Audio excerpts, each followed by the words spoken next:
Last night, I dreamt I went to Chinatown Fair again.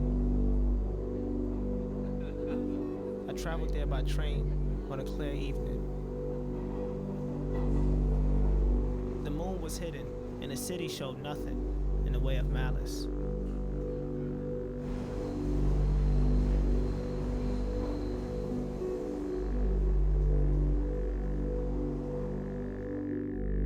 After all these years, the path to the arcade was ingrained, even in dreams.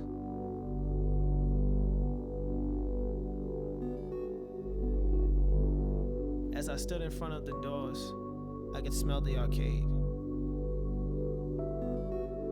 The smell was a primordial memory, hidden deep in my mind, somewhere beyond time and space, and somehow, in my dream, I had connected with this distant and abstract memory.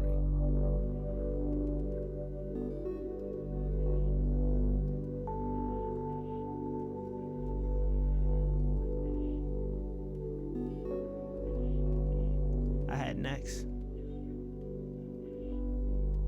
The quarter was my wager.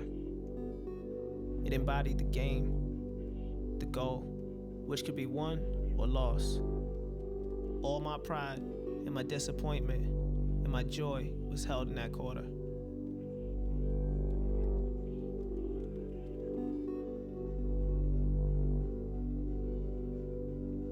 I had next.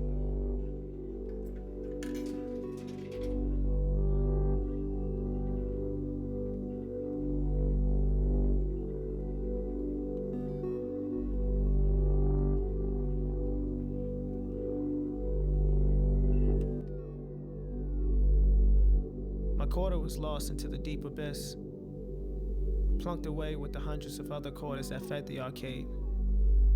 There was no way to get it back, for Chinatown Fair was no more.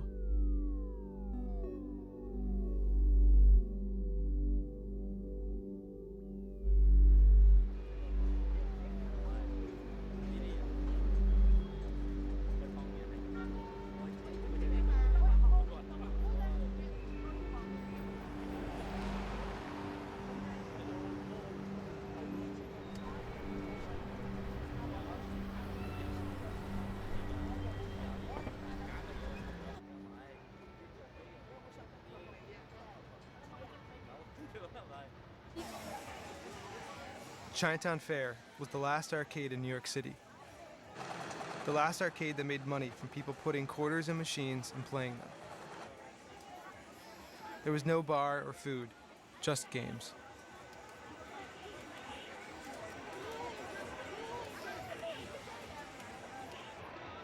The crowd was mostly teenagers, born after the arcade boom of the 1980s, so the scene was not about nostalgia. Video games of every type lined the walls of the L-shaped room.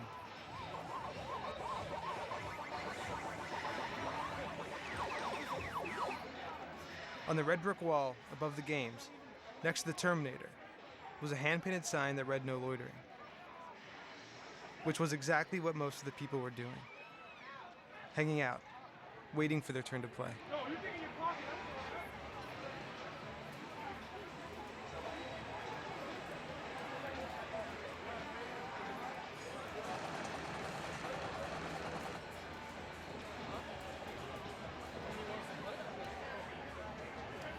I began filming at Chinatown Fair after hearing a rumor that the arcade was closing.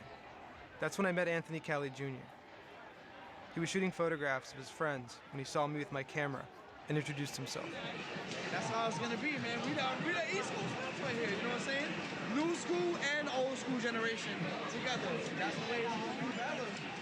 He told me that his parents first brought him to Chinatown Fair as a child, and that he grew up in the place. Third strike players right here.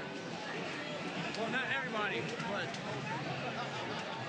After meeting Anthony, the story of the arcade began to emerge.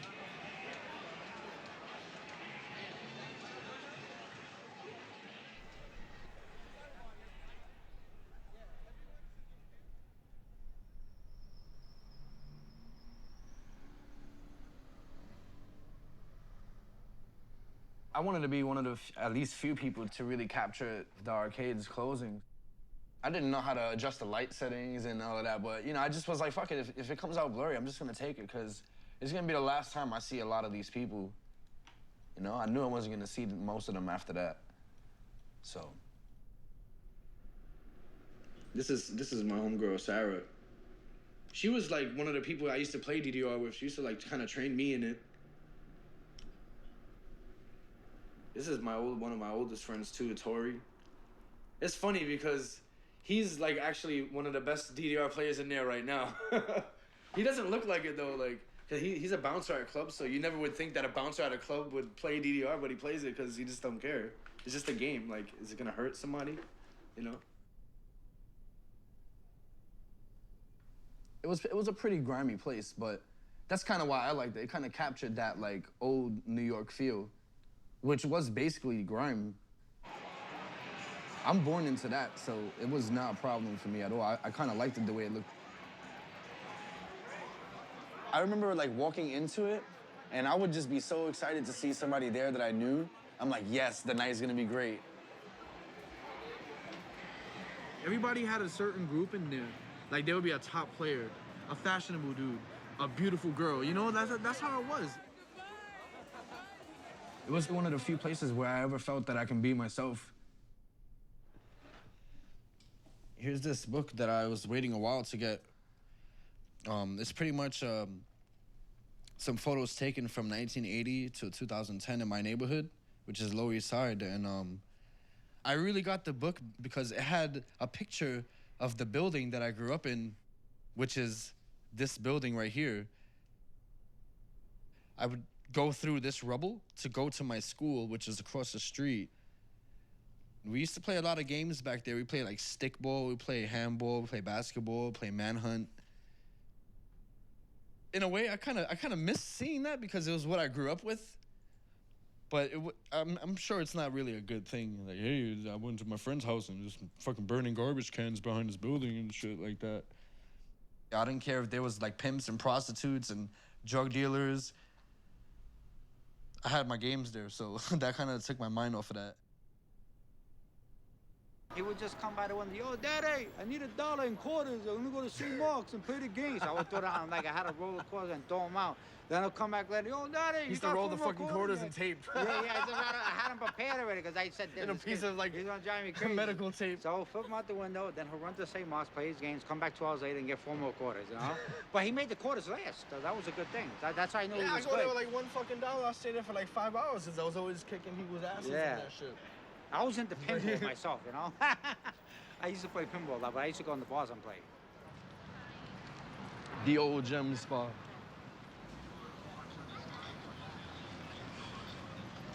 Yeah, so right here, Gem Spa was one of the spots a lot of cats used to come to play games. Yo, Zoltar, the Great. And I can see your fortune. This is the only game they got now. It's fucking whack. So they used to be right over here? Yeah, they were like right here. They were backed against that wall, and then 2 here facing the opposite side and shit like that, yeah. When it was raining, the rain would just hit the machine, so like when you played the game, the screws on the game would kind of like electric shock you, so it was like a static shock. But yeah, we used, like a lot of the cats used to meet up over there, and I guess like around 98, all the games were gone. Yeah. Then I started going to Chinatown Fair and didn't stop going there after that.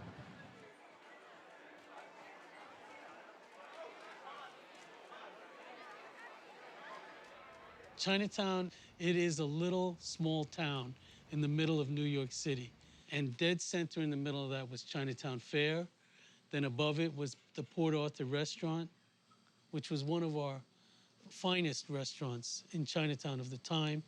They had furniture with pearl inlay. It was quite beautiful. It was very special. And then Chinatown Fair was on the first floor, was just jammed with goodies. You know, you walk in and play crazy little games like skee ball, the thing where you could win prizes with the crane dropping down. There was a really crappy, fun museum in the back. They called it a museum, but it wasn't much of a museum, and it was kind of a joke for tourists. You pay $0.25 or something and you go see it. The legendary Dancing Chicken was there then. It's the world-famous dancing and tic-tac-toe chickens of Mott Street. If you can beat the chicken, you bring home a bag of fortune cookies. But good luck, these chickens were trained by former students of none other than famed behaviorist B.F. Skinner. Hey kid, why do you think the chickens dance? Put in the money, there's a heater that burns up the bottom. It makes it very hot, and he just dances around. All right, man, why do they get in the groove? Because they hear the music, they start to dance. When the music stops, then they go in for their food. That's their reward.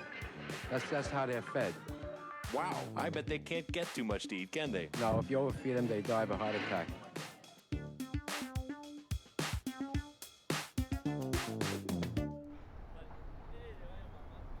By the late 1970s, Chinatown had become a dangerous neighborhood plagued with high crime. There were fewer tourists venturing to the area. A number of new arcades opened in the city, following the success of Space Invaders in 1979. The biggest and most popular arcades were in Times Square, 50 blocks uptown from Chinatown. New York City does nothing halfway. If you look at how Times Square was from the 70s and the 80s, it's a city that does things bright, loud, and wonderful. And so the arcades were that as well.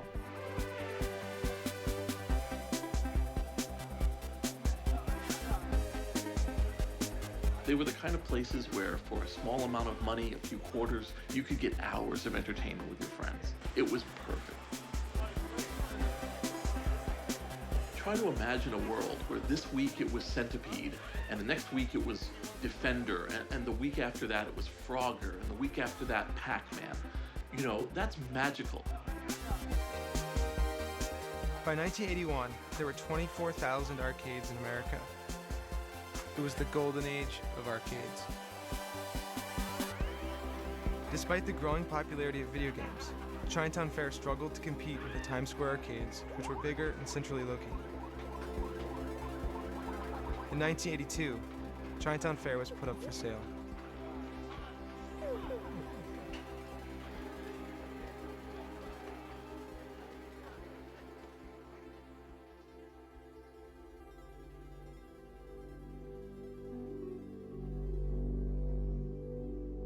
I never stepped in the arcade before. I never knew what is the video game is. I saw an arcade in the dream.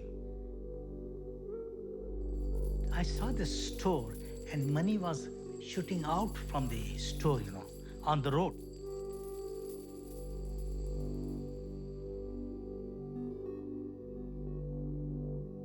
I saw an arcade in the dream. So I told my friend, what is this? I saw money coming, shooting out on the road from the arcade. He says, okay, Sam, come. So he got the newspaper. He says, let's see. Little that he knew that his friend was already looking at this business sometime. So when he took him to that place and Sam stands, I said, this is what I saw in my dream. First time I saw the arcade, for me, it was very surprising, very strange thing. I never knew that people put money and they play the game. He had no idea of running an arcade, no clue whatsoever. And how everything just happened, that's only the good Lord knows it, I tell you the truth. I adopted myself, how to run the business, how to handle the people. I was not dealing with the machines, because machines I knew I could fix, but I was dealing with human beings. I never had any problem with them, never.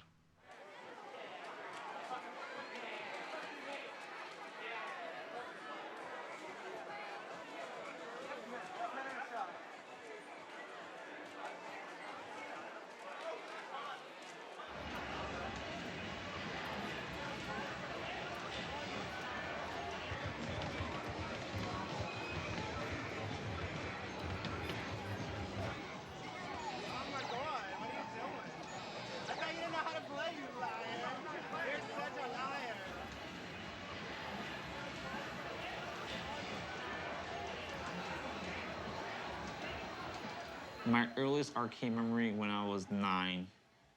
If I got off school, I would have to wait outside. That was the only thing I could do back then. And Instead of waiting in the cold back then, I said, I'll go in the arcade and stay warm. Everyone's playing games. They're all shaking their bodies, they're sweating. I said, what's going on here? I couldn't get the grasp of what is this? You know, why are people playing these games? That was interesting. I used to just go and see if stay there for a few hours, hang out there until the end of the night, almost every day because, you know, can't go back home. And why was that? Because I couldn't go home. Why? I didn't have the keys. You can't open the door. I always asked them, I'm 14 now. Why don't I have a key? My friends have keys. You don't trust me? I was like, no, that's what they said. The first time I met Sam was, he was tired one day and says, would you like to sweep the floor for me? And I was like, sweep the floor? Are you paying me? And then he said, yes, I'll give you $5. And I was like, oh, $5, that's a meal back then. And a drink. Henry was the unique person among all the employees, you know, unique person. I could depend on him. I could leave money and everything and walk out for him. I depended so much on him. He was very honest with me. The money was not the factor for him. He was not coming for money alone, but something else, you know. It was the allure of the sounds and the flashing screens. I was fascinated with electronics, how this machine operates, how they made it. Because when you open it, there's tons of wires, and what do they do? There's tons of mechanics. What is this stuff? He was the one who was like addicted to games, you know. He wanted me to change the machines, bring in the new games so that he could play the games. I would spend more time playing pinball back then because pinball was even more fascinating. So much stuff moving, and if the ball never goes down the hole, you keep on playing forever. I was working at Chinatown Fair, and all the other arcades were still open back then, and CF was completely dead. I would tell you how bad is it. From 6 p.m., there's only me, Sam, maybe some local kids and some tourists playing a couple of games. There were so many other arcades you can go to besides Chinatown Fair. Why would you go to Chinatown Fair? It's like in the middle of nowhere back then. It's in the middle of Chinatown. Like, why would you go there to play arcades? If you want to play the newest games back then, everyone would tell you, you have to go to Times Square, you would have to go to Penn Station, or you have to go to Burr Arcade. These guys were basically the titans. They had all machines. They had the crowds, and they were in Times Square, so it was really like, you know, it was easy to get to. It was like so many ways of transportation to get to them, so they had it down locked. CF was not a popular arcade. It wasn't popping. There wasn't a lot of customers coming in new because there's a lot of segregation back then still, you know, like between neighborhoods. If you were not Chinese and in Chinatown Fair, you were a target by every gang in Chinatown. You felt the handgun in your pocket, there were two reactions. Either A, you fought, or B, you let it happen because you didn't want to get jumped. You had all these guys with leather jackets and spiky hair, and I'm like, okay, he looks like he's part of something or he's looking for trouble. During these years, Sam did what he could to get by. Occasional tourists came to see the chickens, and the random film shoot brought in extra money. In 1984, Robert De Niro and Meryl Streep shot a scene at Chinatown Fair for the movie Falling in Love. The Late Show with David Letterman brought the tic-tac-toe chicken to their studio. All right, the chicken makes the first move. Oh, man. The chicken makes the... And in 1995, Wu-Tang Clan member Old Dirty Bastard shot his music video for the song Brooklyn Zoo. Dirty old bastard. Yeah. I was surprised with the name, but I had to make money. So I let him do the things. You gon' love this. I'm the one man army ain't on. I never been tooken out. I keep MCs looking out. I drop signs like Crosby dropping babies. Enough to make a nigga go crazy. I've always liked that video games are challenging. I like doing that thing that's hard to do. I don't mind working for it. Back then, I might not have thought of it as an escape. For me, it was just, oh, I want to play video games. But I understood, like, as long as I could go play something, after I played, I was all right. I can say that the way I came up, no kid should have to come up. The first foster home I was in, at first the lady was nice, but her daughter didn't like any of the foster kids, and she didn't like me either. So that started to create a poisonous element in the house. And it became to the point where I was the problem. Everything was my fault. And it's like, you know, I'm not gonna put up with this. I'm not gonna tolerate this. I don't have to take this. I just started living on the street.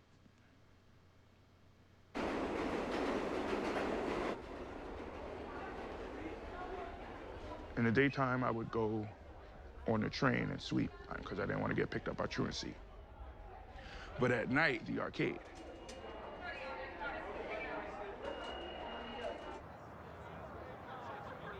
Wandering from Central Park to Port Authority one day, I stumbled on a playland. I went inside, I saw all the games. I was like, oh, this place is cool.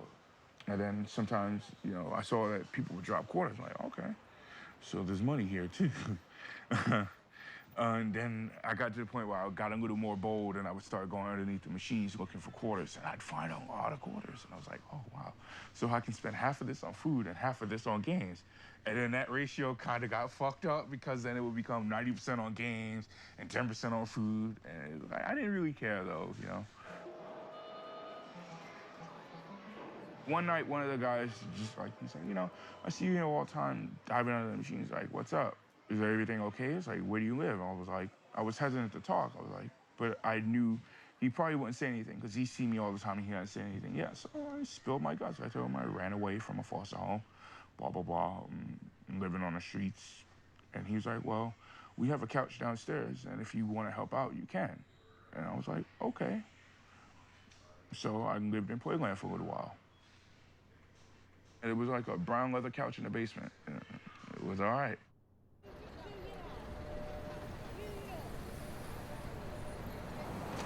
Times Square didn't mean anything to me other than Playland and arcades and places to eat. Now it's a bunch of stores and a bunch of lights and no arcades. That's the worst part.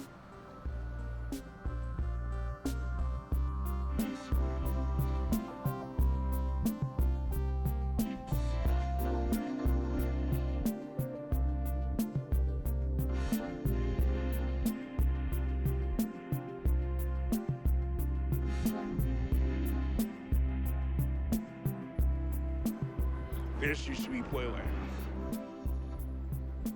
Well, I want the cake. Yeah, I want the cake, but I want my arcades back. The first one that closed down was Time Out and Penn Station Break.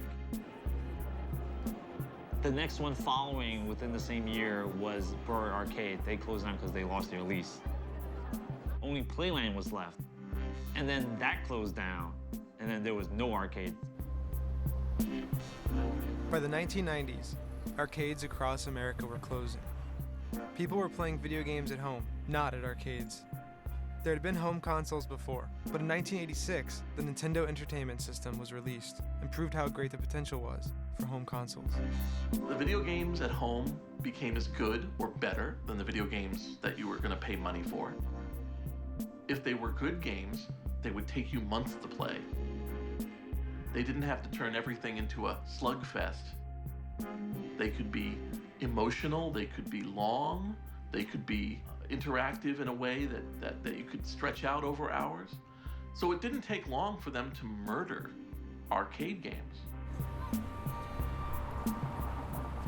I didn't like playing at home that much because at home you can't share your experiences. You only share with yourself. You know, like if you're playing a game like, yeah, I beat it finally, and you turn around and it's like, it's only me, you know? The console just wasn't as fulfilling for certain people as the arcades. That whole chess match, that whole pitting your skill against other people, either you didn't have it and you quit, or you wanted it and you decided to pursue wherever it went. It was like, okay, where does everybody go now to play? And they're like, oh, we all go to Chinatown. What happened was Chinatown Fair was the last arcade in Manhattan. The last. And that's when people started coming down. A lot of people that I used to know that couldn't find an arcade, I told them, like, hey, go to Chinatown Fair, there's only one. Sam had kept Chinatown Fair open by keeping costs down. He worked 7 days a week and did most of the maintenance on the games himself. He was also lucky that rent in Chinatown had remained low compared to the rest of the city.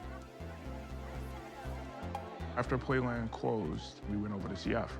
And, well, they had everything that I had played before and everything that I had read in magazines but never got to play. And it was just like, holy shit, this place is great.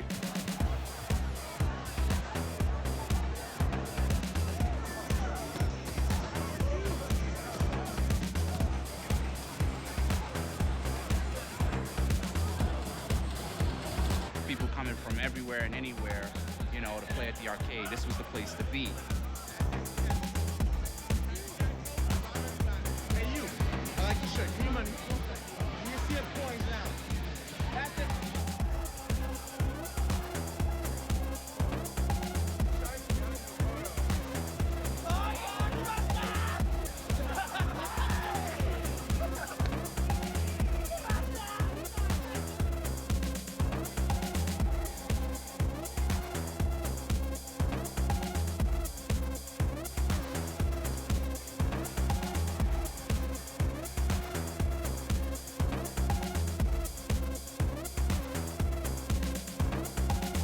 Different communities grew around the different types of games. There were the rhythm gamers, the racers, the shooters, and the fighters, which more than any other group came to define Chinatown Fair. Chinatown Fair had this like rumor go around like the best players play at Chinatown. But then of course the best players play at Chinatown. There's no other arcade to play at. And then I think a lot of people will start coming down and start to see that it was true. And they started to build up this kind of mystique about the place. This was the spot for Street Fighter. I mean, this is the spot for Marvel. This is Marvel country right here.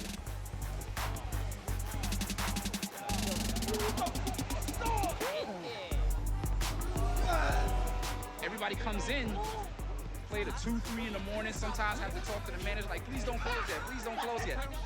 If we had a lot of people that were playing, we would be open, we would be open. It was entertainment.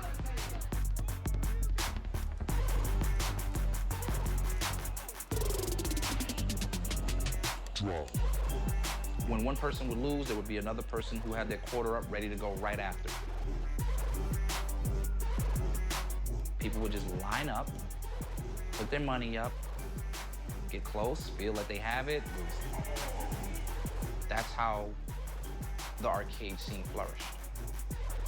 There became this thing where every Friday, it was just this group of Marvel players. They'd come down. They were called the Syndicate, and people would come from out of state to play them. The rest of the arcade might as well have been silent compared to all the noise that was coming from over in the Marvel 2 area.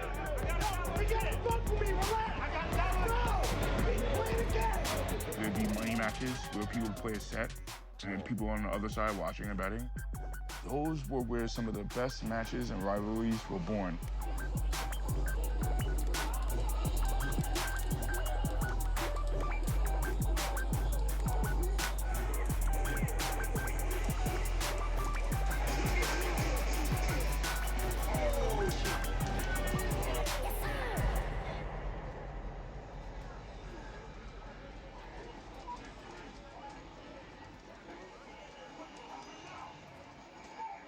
Monday through Friday, we'd be closing 2, 3 o'clock in the morning, every day. Saturday, 3, 4 o'clock. Friday, maybe even 5. Sam would want to close, and he would call his grandson, and his grandson would come to pick him up. And he'd just be like, you know what, there's so many people here and they're playing, fuck it. And he'd leave it open for another hour. I was almost always there. And then I started working there, and that was it. Tell me about how you started working there. I begged for a job. If you tell somebody, yeah, man, my best friend's a 65-year-old Pakistani man, and you're like 14, they're like, oh, what the fuck? But in my case, my best friend was a 65-year-old Pakistani man. I knew that he has no other place. He comes here to play the game, and I wanted to help him. And I cannot help him by simply giving money. I wanted to teach him. If you work, you get money. Man, I was hired and fired on 13 different occasions. I was hired. That was the tactics I used to use so that he could come out as a good man again. And but I knew he will be coming, so I was waiting there for him. the way I came up. I didn't really trust anybody. I didn't really want to deal with anybody. I didn't want to talk to anybody. Sam was the only adult that I wasn't scared of. As a kid, it was really hard to find an adult that you could just talk to about anything. For me, that was Sam. And that's something that every kid should have.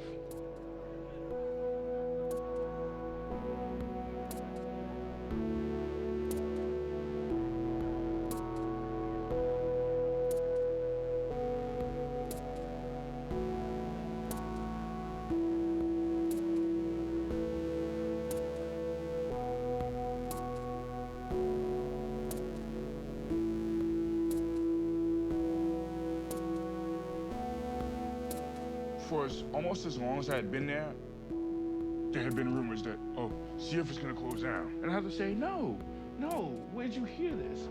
We're doing fine, we're not going anywhere. And then, we weren't doing fine. More and more games, more and more fighting games that, were the driving force behind our business came out on console first. And less of those games were getting arcade releases. There's no reason to drive people to the arcades first anymore, or much less of a reason and much shorter of a time period for the arcades to try and recoup the money on those expensive arcade cabinets before it hits home, and then they have to, compete against players who just rather play at their home.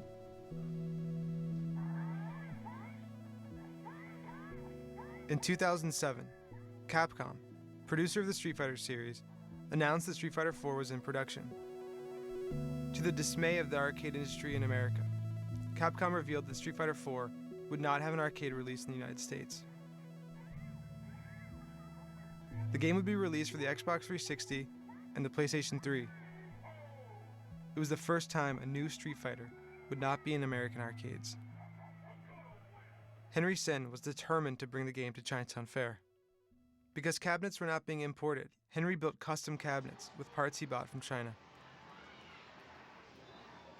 So instead of buying them from Japan, I built these cabinets in my garage. It was made out of wood. He succeeded in bringing the game to Chinatown Fair 8 months before the home console version was even for sale in the US. When news spread that Chinatown Fair had the game, people came from all over to play. There were long lines, crowds of people watching, and Sam kept the arcade open late. It was like this for 8 months, until the game came out for the Xbox and PlayStation.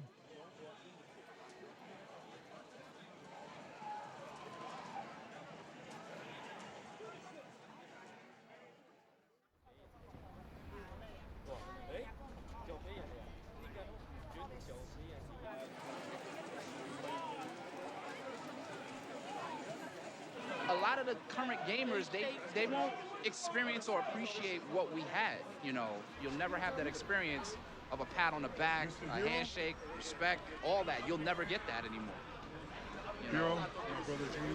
What's going on, man? How you doing? But yeah, I knew this guy for years, man. I knew Peter for years. So now hearing that this is closing, we gotta find another spot to migrate to. We gotta find it. It has to happen. If it doesn't, we're done. If they ever started coming to see us in January of 2010, and since then, 2010 has been the best year of my life for this place. I met so many people, had so many adventures. I have so much fucking heartwarming memories. I do not want to lose this thing. I do not want to relocate because I was too over everything. No.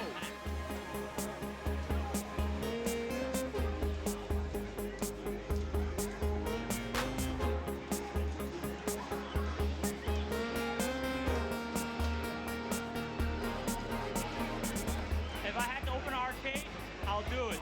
If I have to do something just to make a community, I'll do it. Whatever it takes, I'll do it.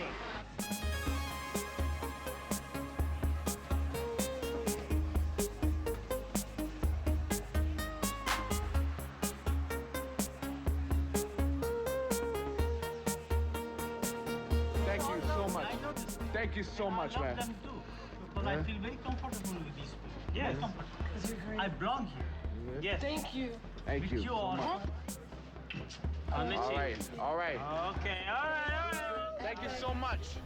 Thank you, CF. Thank you so much for hanging out with us for the past 30 years, man. Game over, baby.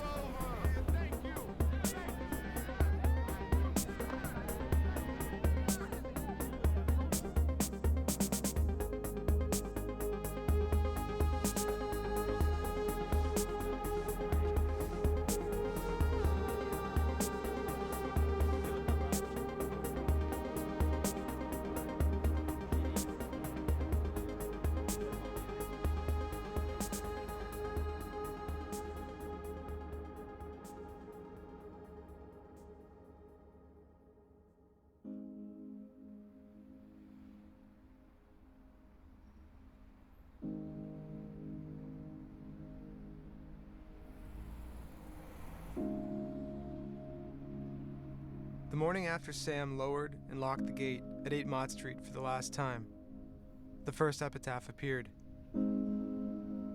Within a few weeks, the gate was entirely covered in writing. The corrugated metal was transformed into a memorial.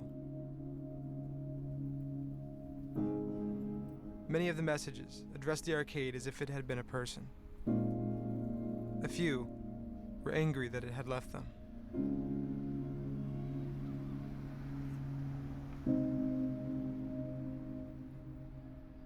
I don't want to sign a gate. I don't want to. Because to me, that would be me saying, okay, I'm done. And I'm not going to do that.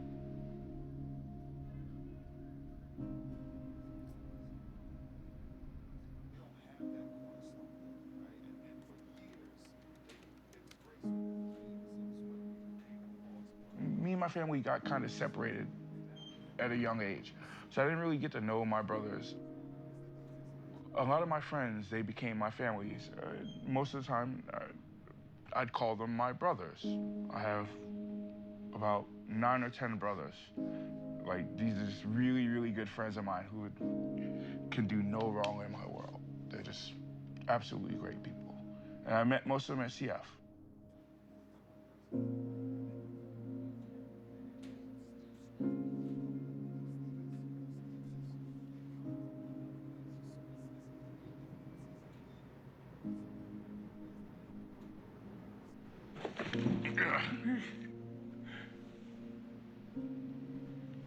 All I want to do is stroke his chin, but he has to bite me. He's not actually trying to hurt you. This is just how he responds to everything. Right? They don't listen. They're stubborn. They ignore you until they want you, till you feed them. And this is how they respond to attention, with violence and aggression.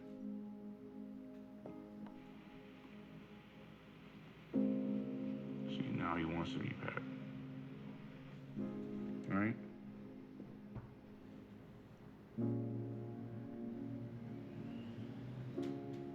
One of the first people I started trouble with at CF, and I'll admit to starting it, was with John Gordon. I thought I was pretty good at Alpha 2, so I wanted to play John Gordon. He beat me in the game, and he made me aware that I sucked. And then I kept coming back at him week after week after week, getting better and better, but still couldn't beat him. To this day, I think I have 1 victory over Flash total. My need to beat him made me keep going back and hanging around with him and playing against him and whatever. That's how every friendship in an arcade starts. It's like, oh, damn, that was pretty good. How'd you do that? Or you're watching somebody else play, oh my God, you beat that guy's ass. How'd you do that? And then they explain to you the game, and they break it down, and they tell you the pros and cons. That's all it takes.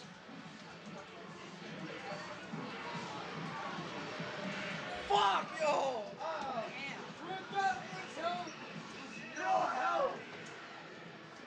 Every time that I went to CF, I was happy as hell.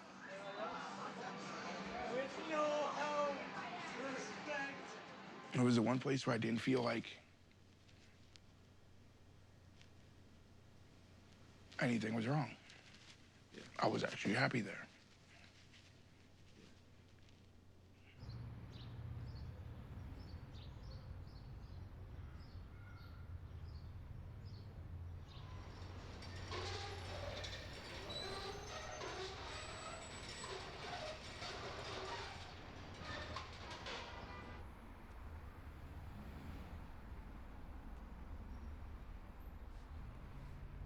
Let me tell you, fixing these games were a pain in the ass. As you see, there's not a lot of room here at CF, and when I used to pull the machine out, imagine me pulling the machine out, I have to turn it this way to fix it. All the customers will always bump into me when I'm fixing a game, so that was not cool. This color is fire hydrant red, if no one knows. If you could get, like, the color of it is fire hydrant red. Usually when people do, like, vandalism or graffiti, we just spray paint over it. The chicken is actually the tic-tac-toe chicken. The animal activists came. They brought it to their farm in upstate New York. I hope the chicken's doing well. This chicken was very funny because we used to make stink bombs. from her eggs. And that was very intriguing. We kept like eggs like inside the bathroom, and we used to put them all the way to the top of the corner and wait till like April Fools to go get these eggs that the chicken laid, and we used to throw them at people unexpectedly. But that was a long time ago. That's around it. I used to play a lot of Street Fighter, Mortal Kombat, stuff like that. I started getting very serious about it because I used to work it every day, and I see all these guys come and play, and I go, I could beat these guys. There were a lot of brand new games coming out in like the late 90s to early 2000s. And here at Chinatown Fair, I think we had a new game every month. Everyone was changing games, playing like Street Fighter one day, then they were playing a new Geo game the next month. And then it started to die down economically.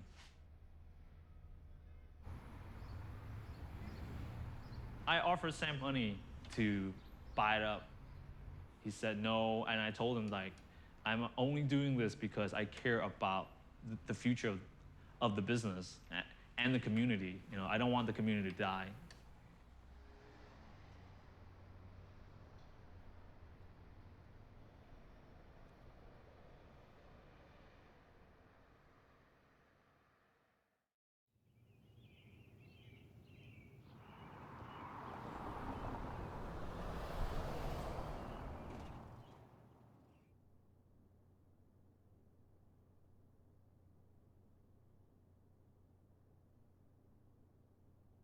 There is a time for everything, time to laugh, time to go, time to die, you know.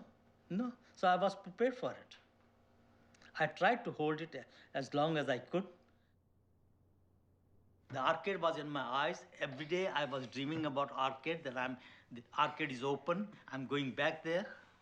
And even after it closed up, he was still He thinking, still had how faith. can, He yeah, said, he still had faith. one day He I'm said, going to get it back. One day you I'm know, going to get it back. Maybe we One can day. put it back together, like, you know, but it was hard. He left a big part of Sam there in Chinatown Fair. I still see it. You know, you spend almost half of your life in a place. This is part of him. This is who he is. This is what he was, and he'll ever be. If it was for the money, greed of money, he would have closed down and moved on to a different business many years ago, long time ago. It was just he was so connected with that was his family. That was his one big family, Chinatown family. This is my take. I don't remember that he spent that much time with my sisters and me. He was always busy, company trips, and always on travel and all. What we missed out, Chinatown Fair got it from him. You know, missed out going places with him, missed out going school play things and whatever. And I believe those kids in Chinatown received all that was due to me and my sisters. So he probably was fulfilling what was inside of him and releasing that, made up for that. So. Well, sometimes you do. You feel that you miss them. People and friends, you know, you have there. But it's the same thing, like you have a kid, he grows up at home, and the time comes, he marries, he leaves home. See?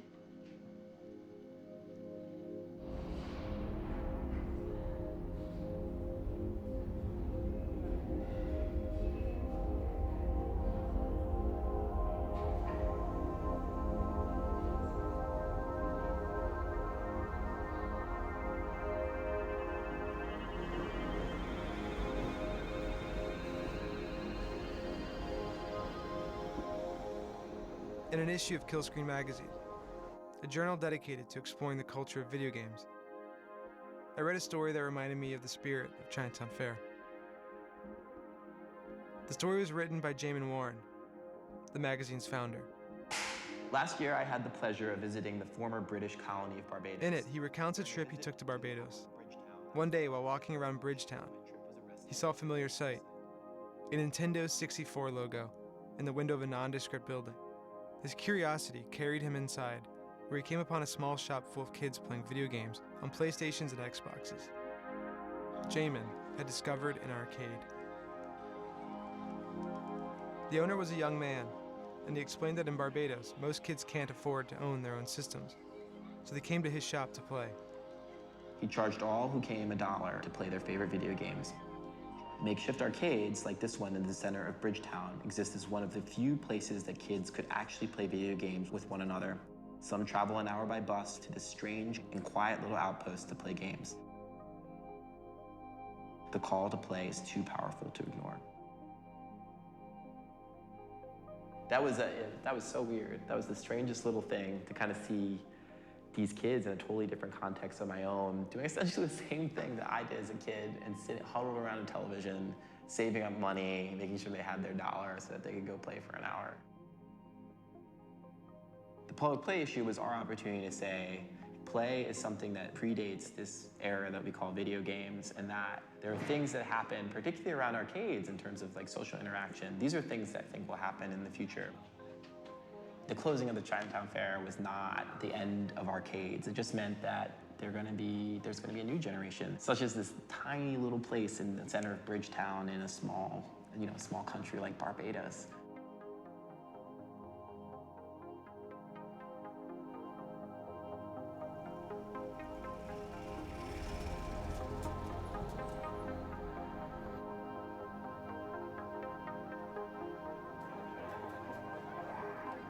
It's not a family fun center.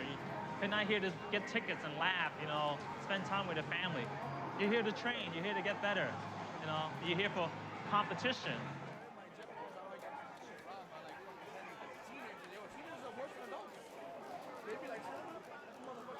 I dropped the same combo twice. Oh my God. Are you serious? I suck. It's actually doing better that this place is open. Since CF closed, everybody doesn't know where to go. But I guess this place, it's doing good. There's a lot of competition, and along with the tournament that happened, now people actually know about this place. Respect is one of the most important things in life. That's what I think, why people come to competitive gaming, because they want to be acknowledged for something, Someone calling me? What? Random reset, random reset. I gotta deal with this.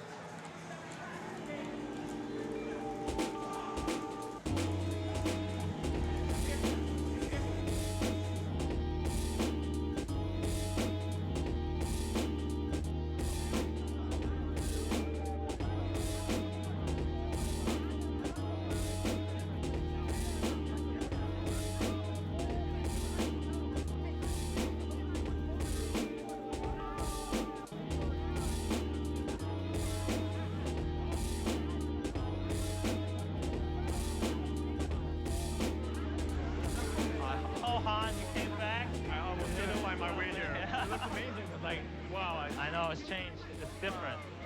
We have drinks here at the start when you come in, so you get some drinks if you're thirsty. Someone's Chinese food is here. Please come to the front. And we also have Chinese food is here. Please come to the front. We also have a table area where you can sit and eat, converse, talk about your matches or upcoming matches. Or some people are waiting for their matches playing Connect 4. Where did this come from? This actually came from Chinatown Fair. I bought it because it's one of my favorite pieces too. I like In the Groove. This is Ben Fong. He's doing some repairs on the machine, constantly doing maintenance to make sure everything's working right. This large area back here is a stream area. We stream the tournament here each week so people can watch online live. The numbers are constantly growing. 8,000 to 10,000 people watch every Wednesday. Streaming is actually a new advent to the community, and it's influenced the players that want to come. They bring hype to the store. They also bring hype to the game. It's a big aspect of the business these days.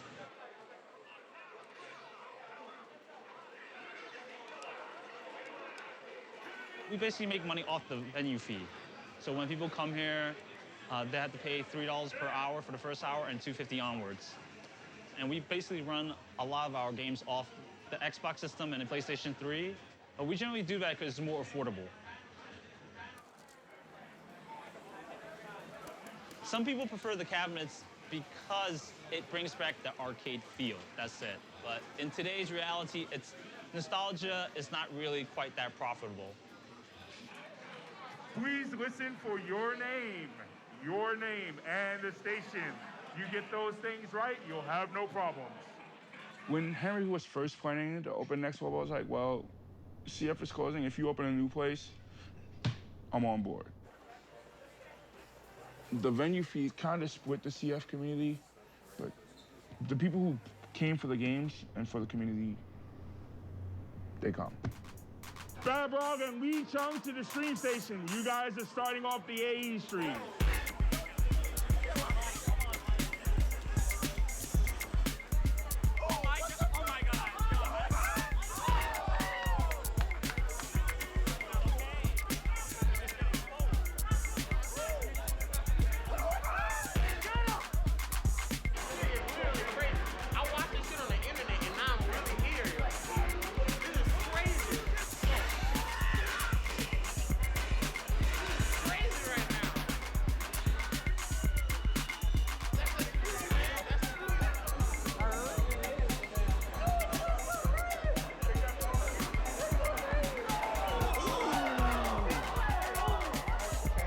Tricky stuff.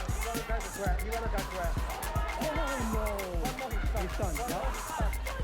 Oh.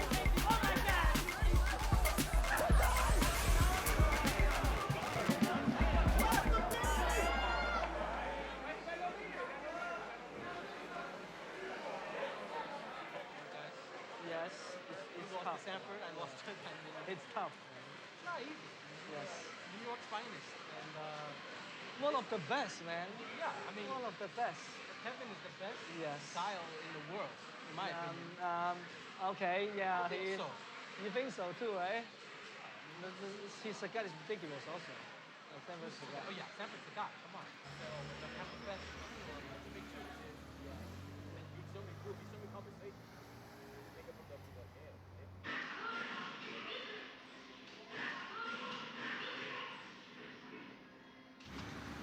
We'll see. What? What's we'll see? I don't understand this shit.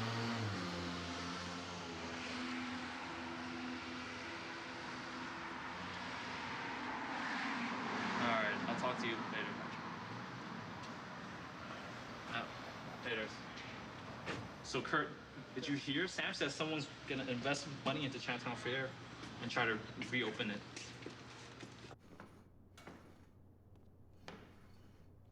My 10 years of friendships with people and my 10 years of hard work on CF, you know, I was the one who built everything from the ground up. Players there won't respect the new owners, and this just blow the place up. No, when I open, that place will never make any money. Yeah. If I open it up, it will make money.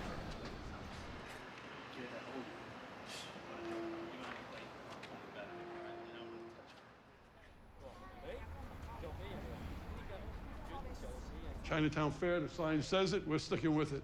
You can't argue with a business that was successful for 35 years. And I think if they had rotated into what we're doing, they would have still been successful. You know, getting rid of all the red, I think was a great idea, like getting rid of all this. But I think this will be more family-oriented.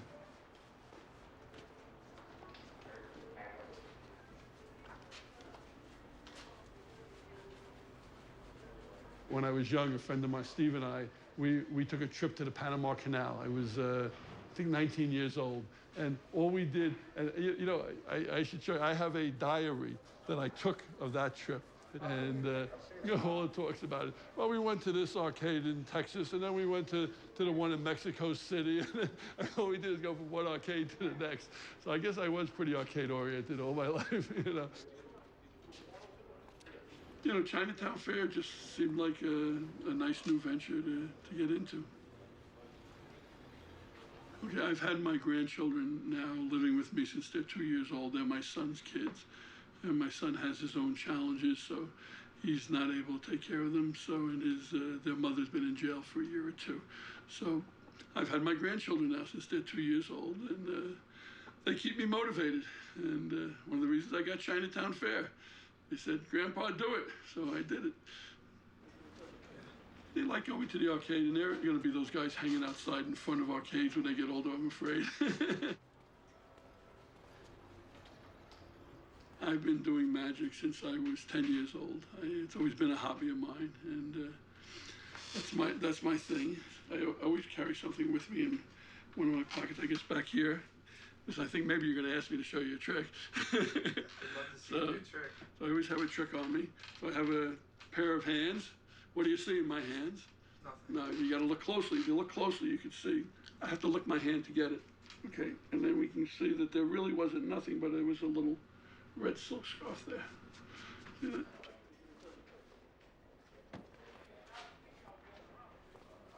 Well, the ultimate goal with the arcade, as is most business, is to make more money.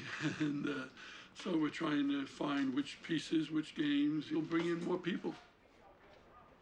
Teenagers are welcome here. We want them as much as anybody else, but we want to bring in the families. And to bring in the families, there's got to be more than just fighting arcade games. I don't know what we're going to do up front there. See all the graffiti on? I don't know if you saw, there's all kinds of graffiti outside on the gate. I'm going to paint that.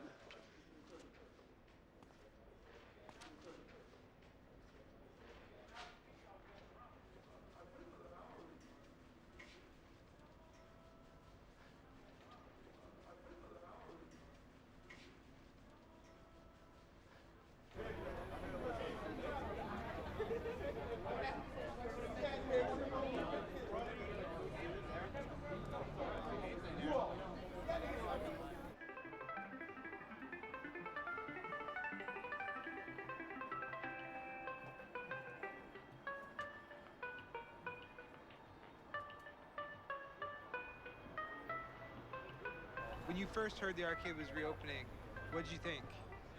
Yay. That's what I thought. I was like, yes! Yes! Oh, yes! It's opening! Yes! Yes! That's what I thought.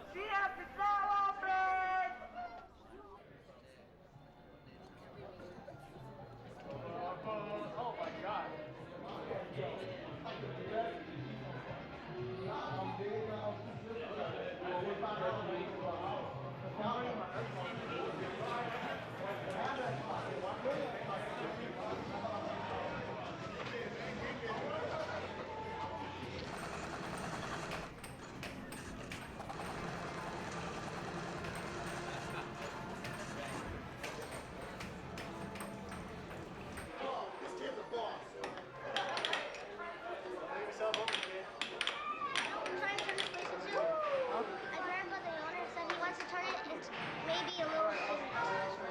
Oh, I see. But if He doesn't like teenagers hanging out there. I guess I understand that. No, Fruit Ninja and Guitar Hero, that's all I gotta say. Like, It was the only fuck Fruit Ninja, I got that shit on my phone. We all have to remember that this is the beginning. The arcade just opened up and there is room for change. And I believe in the future there will be changes such as new games and a new way of running things. So I'm actually looking forward to seeing the future. I just hope, I pray that it's actually going to change.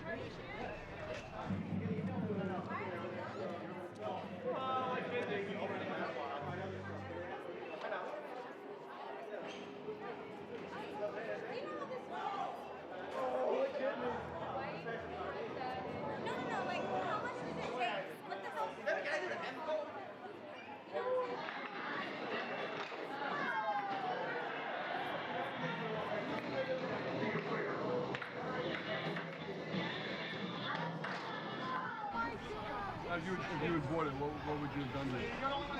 What I would have done here? The Wizard of Oz is on its way here. It's got a 2-month backup. I know.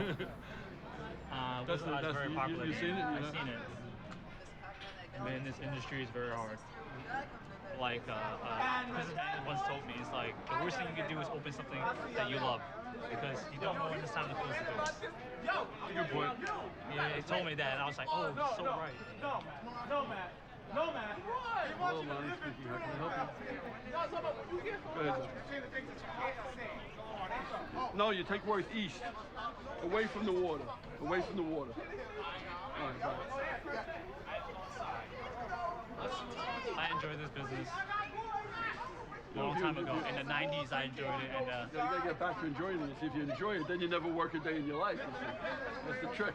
You gotta enjoy it. I do enjoy it. Nice meeting you. I do enjoy it.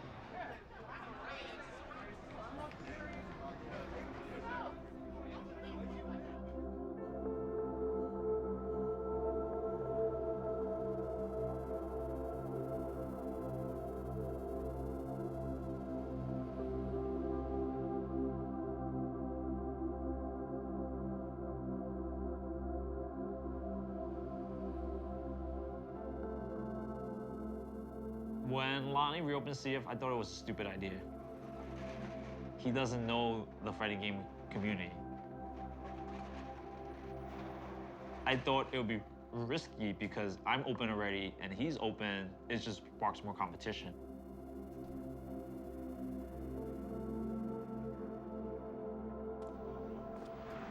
I'm trying to make this community survive. It's been more than a year, but I want to survive longer. It's difficult, though. It's not going to be Chinatown Fair. It's not going to be what it used to be. I mean, if I'm going to go to see it just so that I can say I went, but I'm going in with more expectations.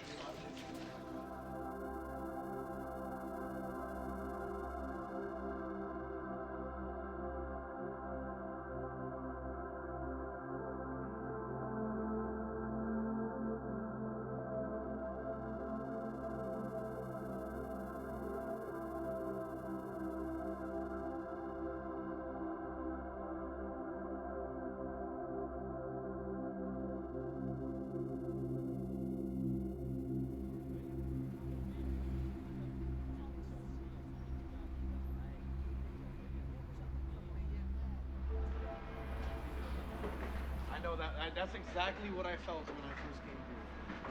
That's exactly what I felt. It's gone, man.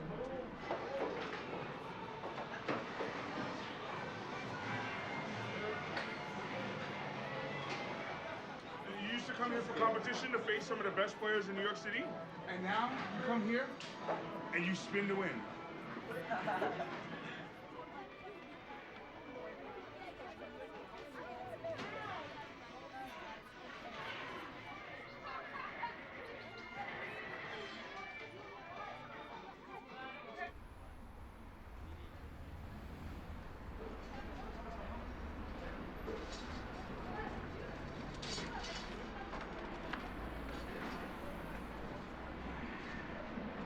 Can we leave?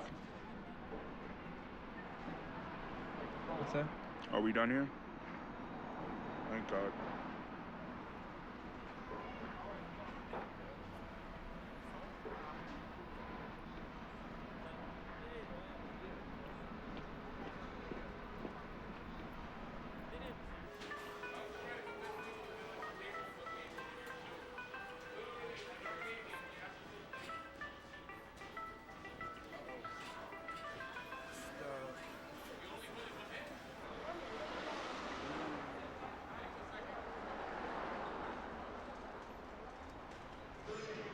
The reason I'm disenchanted with Chinatown Fair is the revenues have gone down 50% since we opened the first few months.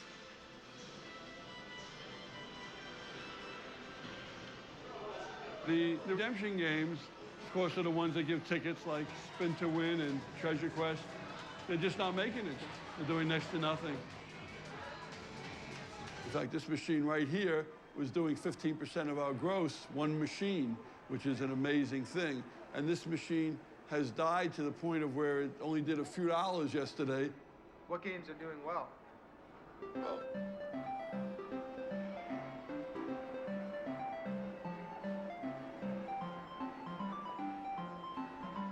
Still sings. $32,000, I better do something.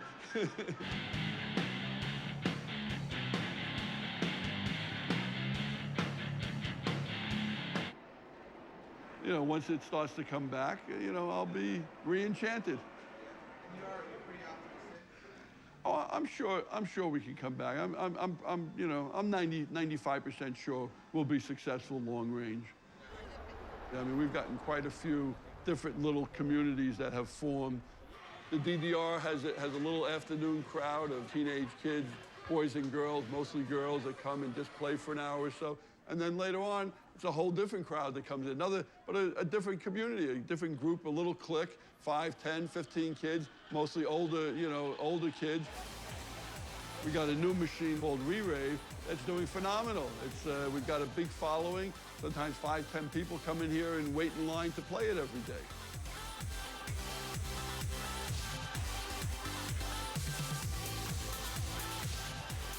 So anything relating to music seems to be doing very well, and we're going to probably get more musical games in the months to come.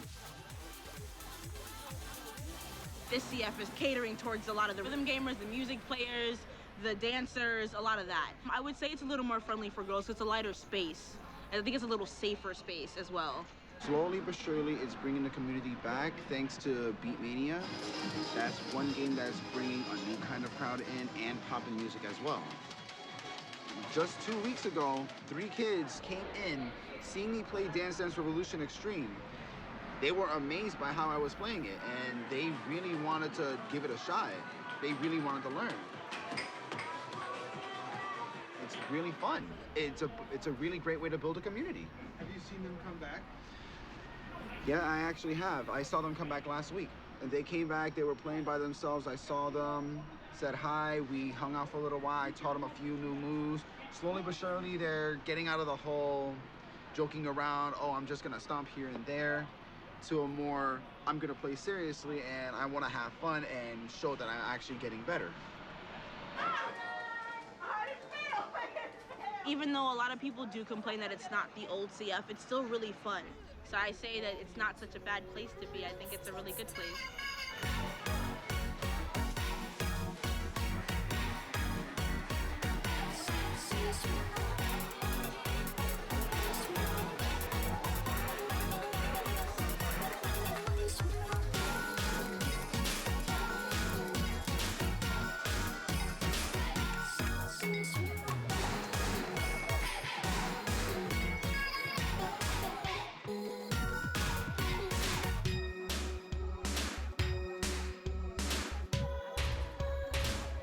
Sure, I would like to see some of old people that used to come here, but that's not the reality. If you really think about it, there's no drama here. There's no people arguing about boyfriends or stupid stuff or what happened at this fight. No, it's just people just chilling, playing video games where an arcade's supposed to be.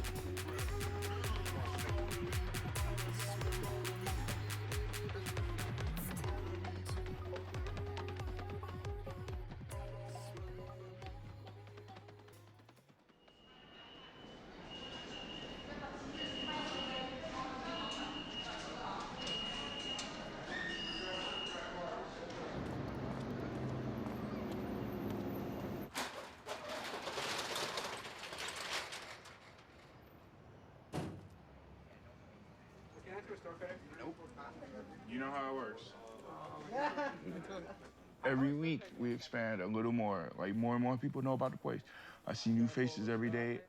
I'm personally getting more and more work days every day, so I'm happy. The place is growing. I spent. Chinatown Fair, right? I had like 30 and I spent. I honestly can't tell you what would be next. I'd like to be here when my hair is gray. Me with arthritis in my left hand, still beating people in altitude. And the community is huge. Or it's back to what it was at the peak. Hopefully the games that come out support this and make this happen, because you can't do much without the games. You gotta have the games.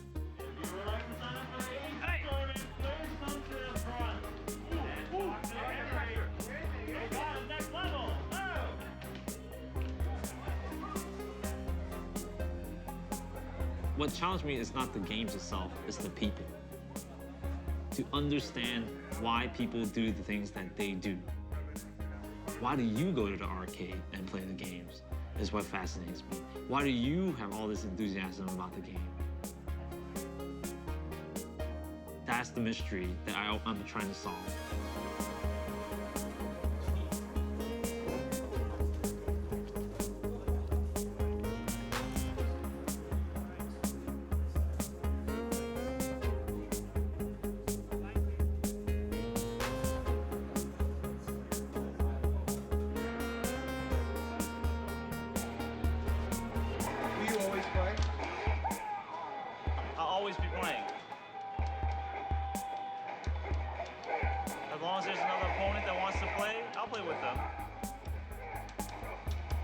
that matters.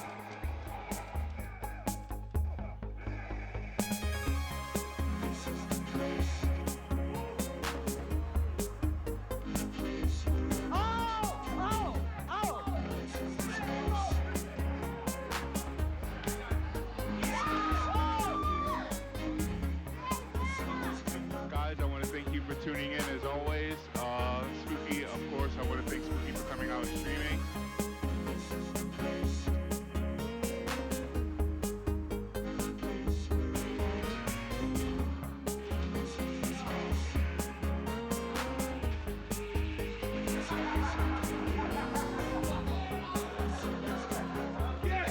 He wasn't walking his toes. That's Ken. You were Ken toes.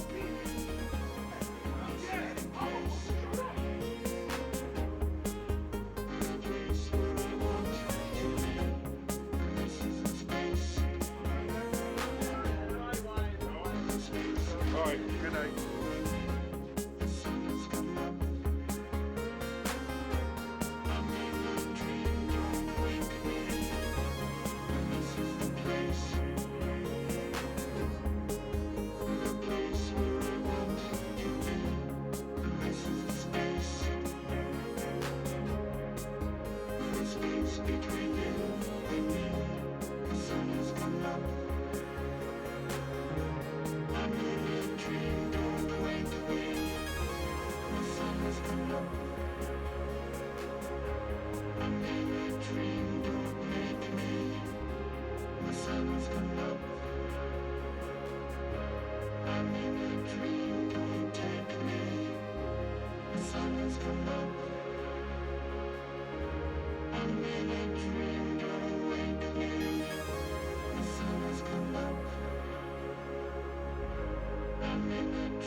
I'm in a dream, don't wake me.